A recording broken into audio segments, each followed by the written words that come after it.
هذه الشيلة إهداء من شيهانة مطير إلى ابنتها منى الموج. وش مخيل موج عند الكحيلة العذرة كله الفدوة تخطاها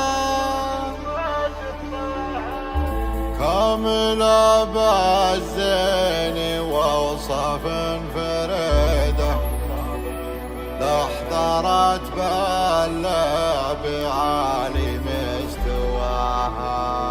الله الله الله الله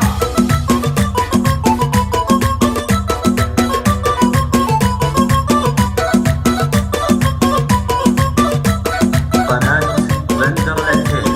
يا بدر والله لو تاخذ صغيره يا عريبة رسلي ما تاخذ احلاها جدها حمد ويسوى له جبيله كان يحظك زين يرزق بظناها. وش مخي يا الموج يا عند الكحيله العذارى كلهم فدوة خطاها كامله بالزين واوصاف الفريده لحضرت باللعب عالي مستواها لحضرت باللعب عالي مستواها الخصر والردف وعيون الجحيله والشعر ذل الفرس يلفح وراها وعناهن كل ما جت الاميره احرقتهن بالغلج والله عطاها لحضرت بالحفل شبت بحريقه كم هي الحفله عساهن من فداها لحضرت بالحفل شبت بحريقه كم هي الحفله عساهن من فداها كم هي الحفله عساهن من فداها. وافخري باخوانك وباسم القبيله من مطير العز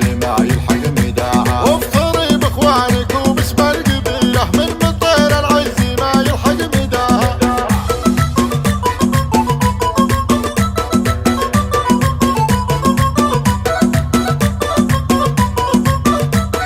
قناة بندر الهيل. يا بدر والله لو تاخذ صغيره يا عريبة رسلي ما تاخذ احلاها جدها حمد ويسوى له جبيله كان يحظك زين يرزق بظناها. وش مخي يا الموج يا عند الكحيله العذارى كلهم فدوة خطاها كامله بالزين واوصاف الفريده لحضرت باللعب عالي مستواها لحضرت باللعب عالي مستواها الخصر والردف وعيون الجحيله والشعر ذل الفرس يلفح وراها وعناهن كل ما جت الاميره احرقتهن بالغلج والله عطاها لحضرت بالحفل شبت بحريقه كم هي الحفله عساهن من فداها لحضرت بالحفل شبت بحريقه كم هي الحفله عساهن من فداها كم هي الحفله عساهن من فداها. وافخري باخوانك